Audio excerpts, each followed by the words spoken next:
Meredith, have you ever seen Trading Places? I think I was supposed to watch it this week and I didn't get around to it. Well, that's a shame because honestly, I put it just a couple ticks below Some Like It Hot as one of the funniest movies of all time. Oh, really? Yeah, it's like ranked super high. Is it a holiday movie? It's on the border. It's more a holiday movie than Die Hard is. Let's put it that way. Okay. The worst thing about this episode is that I don't have a grimy looking Santa costume. We just couldn't manage that in time, could we? So let's make some drinks about Trading Places today.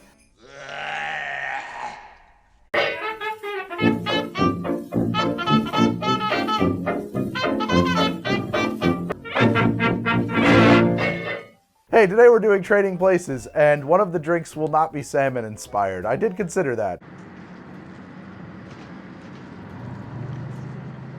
Nope. Santa Salmon Special did not make the cut. Oh. What, you don't like salmon? It's fishy. Yeah, you don't like it? I have a rule with salmon because I know it's good for me and it's a good meat alternative. So once a year I order salmon. I try to like it. Wow. Did not know that about you. Okay. Fired. Learn things about people all the time. Hey, I think you know somebody. Trading Places. It's a film about two guys who trade places, but it is also a film about the places where trading happens.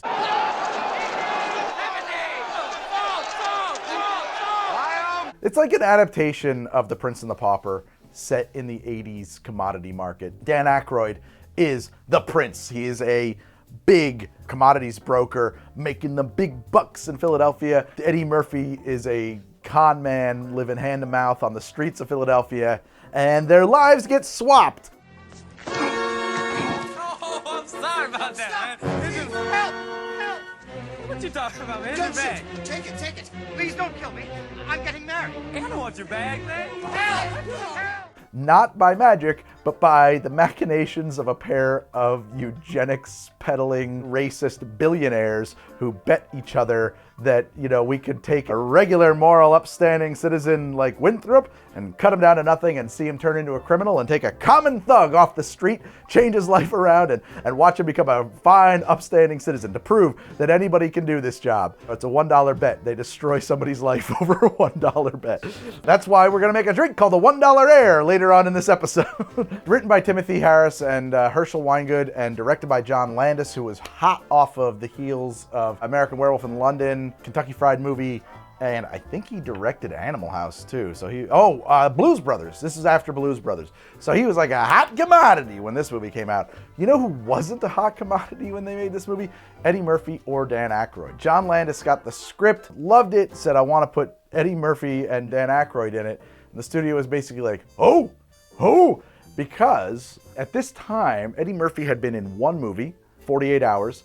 It was not yet out. It was not even out of test audiences, but he had seen it and said, this guy's amazing. We got to put him in this movie. And Dan Aykroyd had been in two movies, Blues Brothers, and he was considered to be like a partner with John Belushi. So John Belushi died, and they're like, well, what are we going to do with Dan Aykroyd? Is he going to be able to work on his own? He came out with another movie called Dr. Detroit, which I admit I've never seen, but it didn't do so well at the box office. So Dan Aykroyd's career was presumed to be over. John Landis said absolutely not. He's perfect for the role of Winthrop. Let's get him in the movie. And honestly, it's a match made in heaven. I've heard this movie referred to as on a lot of people's funniest movies of all times list. It ranks high still.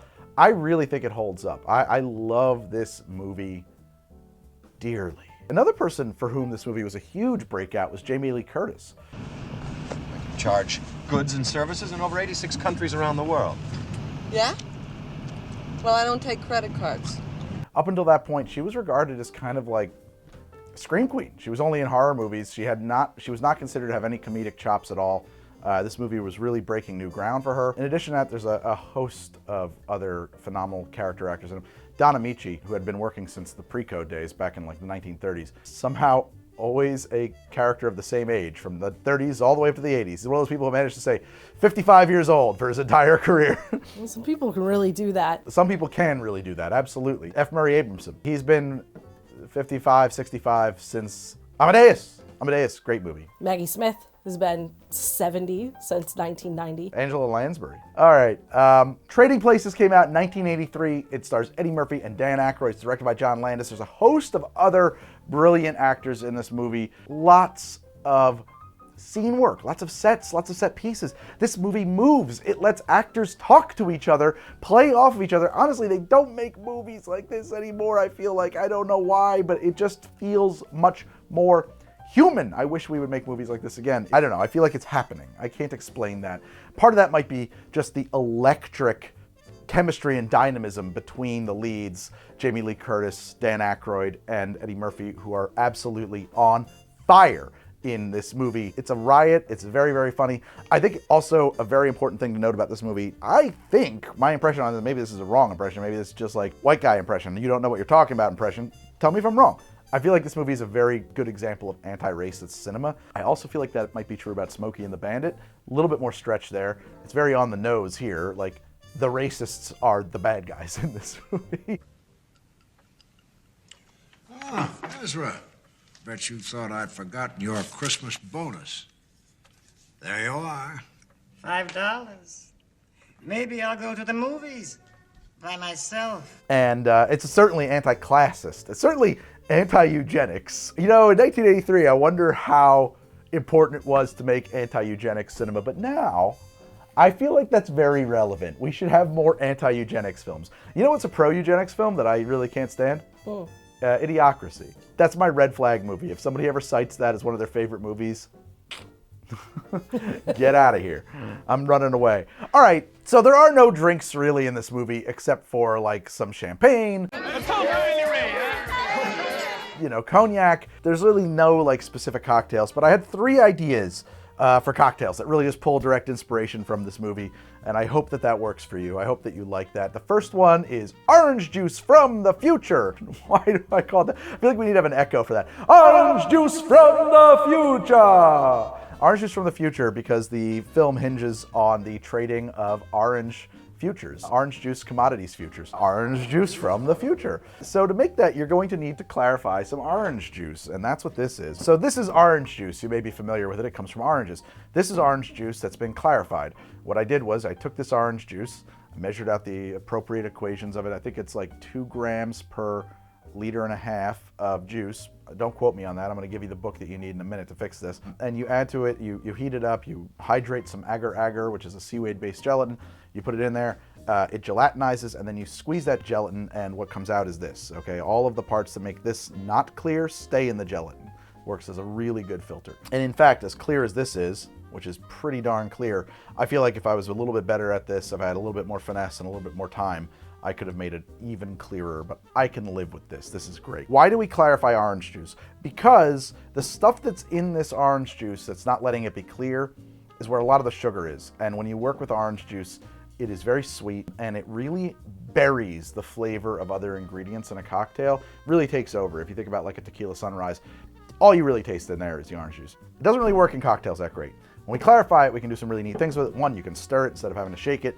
2, it is much more delicate, and I will prove that by having a little sip of each. We're gonna do a quick tasting of orange juice from my jiggers. Standard orange juice, tastes like orange juice. Sweet, orangey, a little bit of tangy. Usually when you put it in a cocktail, that tanginess disappears. Clarified orange juice. It's the same but brighter and silkier. A lovely ingredient. Has a slightly different texture, reduces the sweetness a touch. It's just much more mixable. And it's not really that hard to do. You can do that in like a few minutes of work, half an hour of prep to make that happen. Gonna need some clarified orange juice, gonna need some champagne, gonna need some bitters, gonna need some cognac. It's gonna be kind of a riff on a champagne cocktail / a mimosa. And what's nice about it is because we clarified the orange juice, normally in a mimosa, it really does go flat almost immediately because of the pulp of the orange juice being nucleation points that evacuate all the gases of the champagne. Here, because it's clarified, we won't have those nucleation points for the bubbles to form. It will hold its champagne fizziness. It should act like a lot like a champagne cocktail. I'm gonna need my mixing glass for this.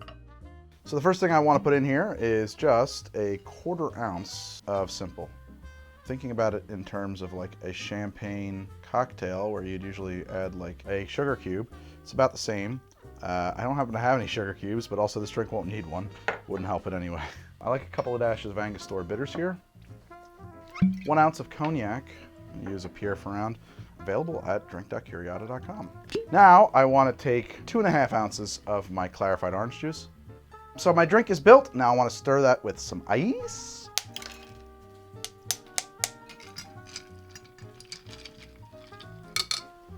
Okay, now I'm going to set that aside. I'm going to get my serving glass. There it is. Got a bottle of chilled champagne here. I'm going to open this up. All right, take my strainer. I'm just going to strain this into the drink. Top that up with some champagne. And now I'm going to move it into the future. We're going to sink a little blue curacao to the bottom. It's really just for a visual effect. Looks pretty cool. Looks like something would be on Star Trek or something. I don't know. This could have been a Sumerian sunset. I love that, actually. That's super cool looking. There it is, my orange juice of the future. That's delicious. Hold on a second. Let me make sure that the orange juice and the cocktail are mixed. Let's try that one more time. It's wonderful. It's lifted champagne. It's champagne plus notes of an orange grove, plus a little sweetness, plus a little extra currant and raisin from the cognac, which is always what I get in there. And it's still bubbling. Look at it, how effervescent it is, you know? That's not what a mimosa is gonna do. That blue stuff at the bottom is just for visual effect. I mean, you get to it, it'll probably be nice in your drink. It's not too much to overpower it, but it just looks cool. As far as champagne cocktails go, I quite like this one. It's a very, very advanced mimosa, but from outer space. Orange juice from the future. Give it a shot, Mare.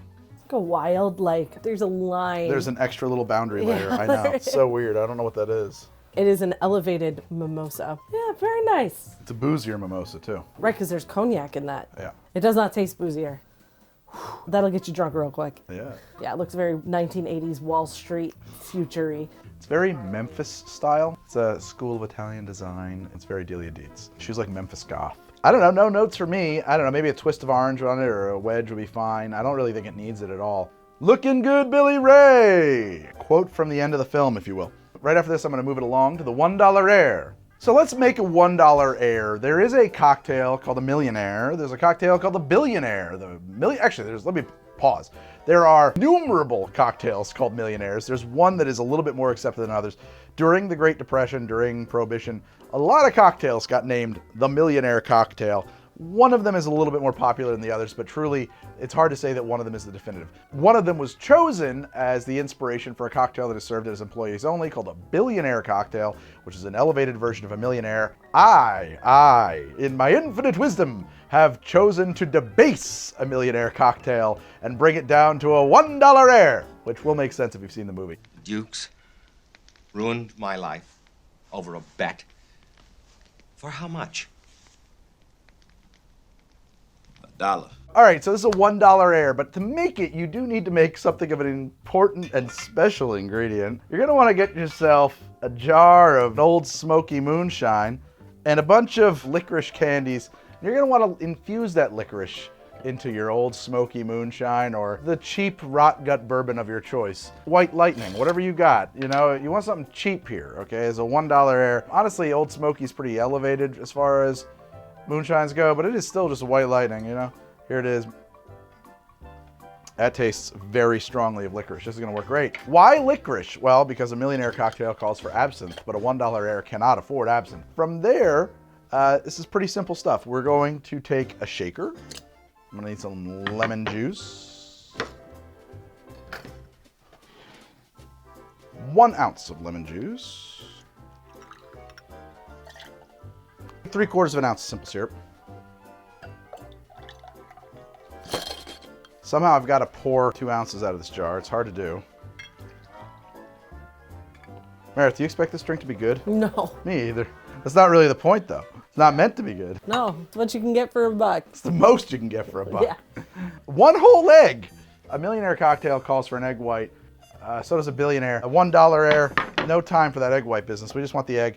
Anyway, it makes it a nice meal. At one time in my mind, I thought this drink might be made with Southern Comfort. It probably could have been. We're gonna dry shake that quickly. Set that aside.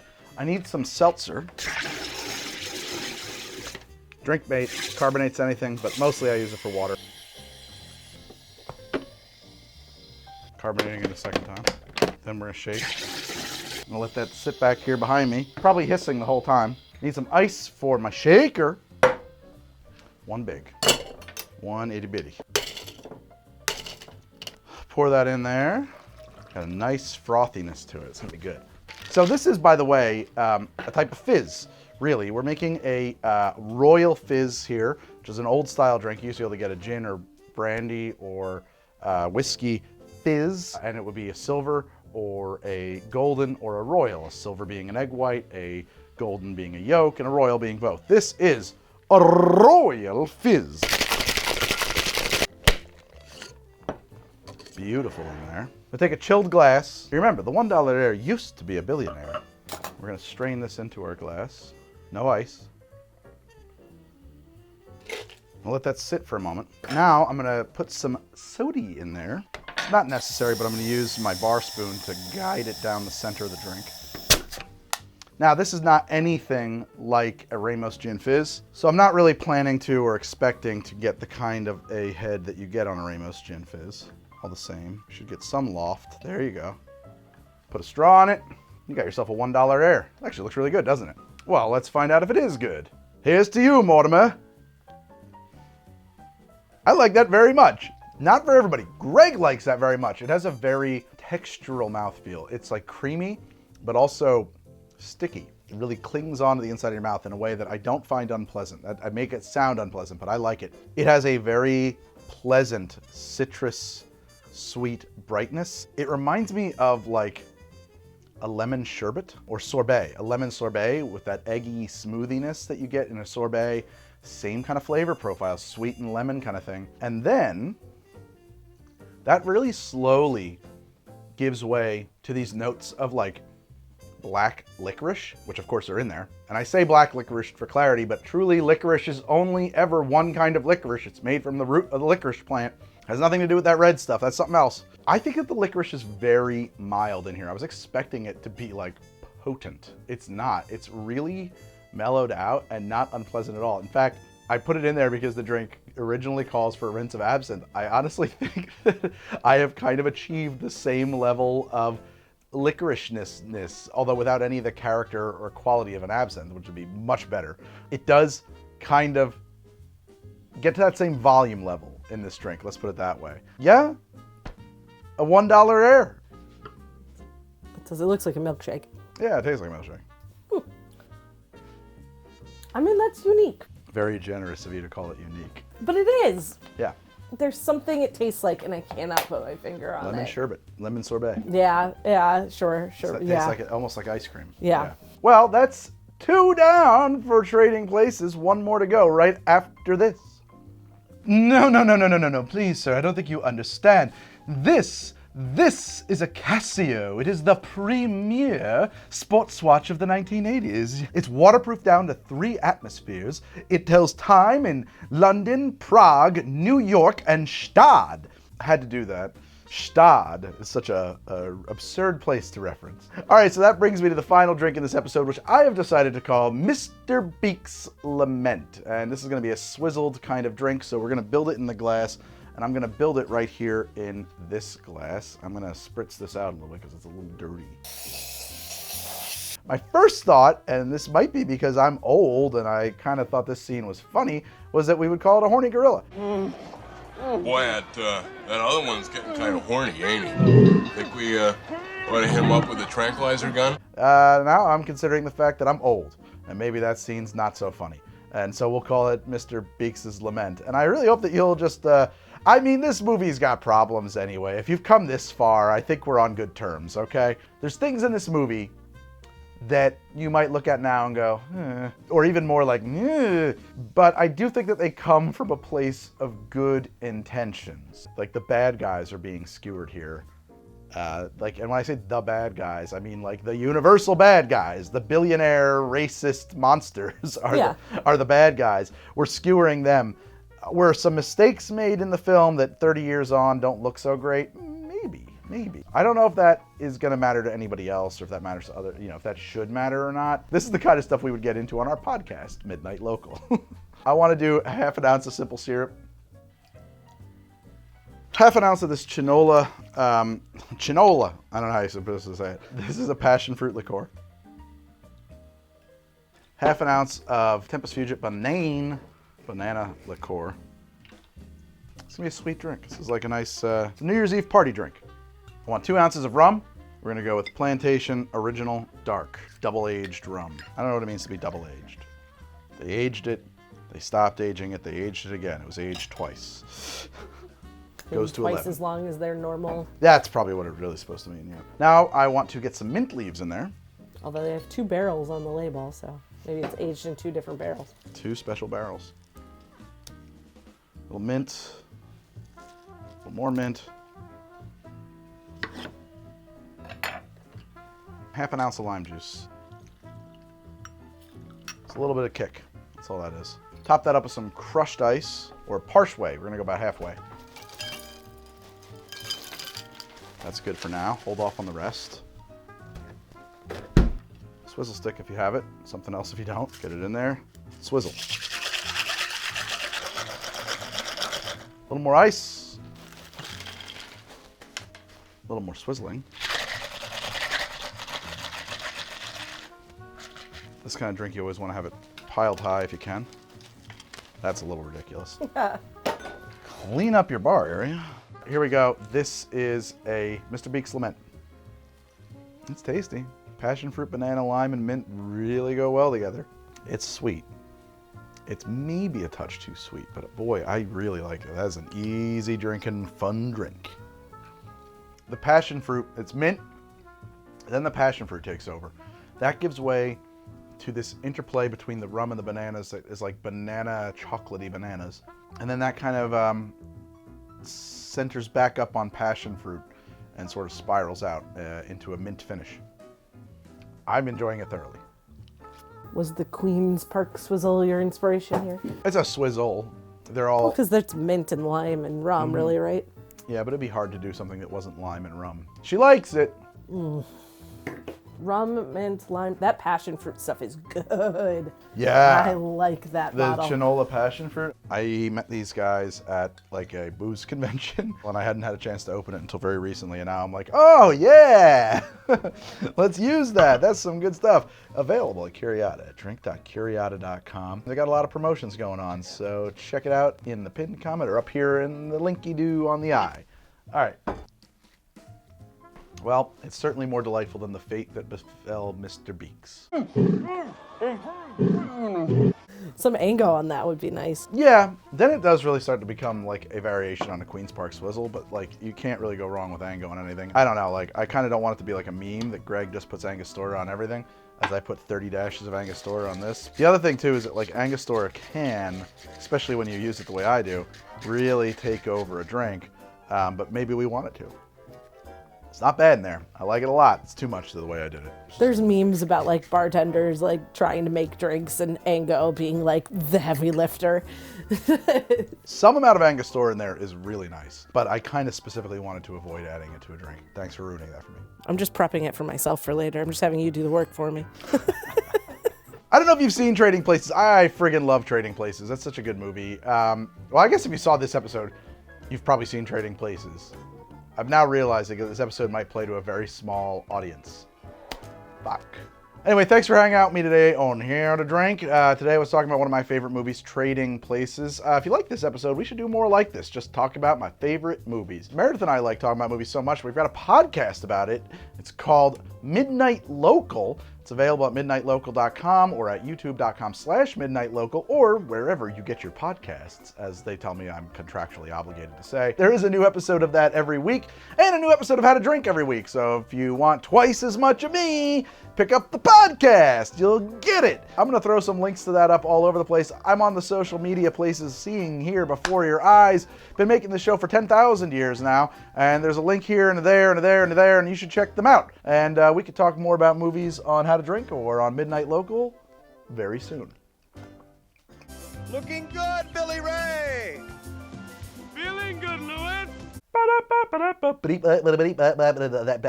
That's all, folks.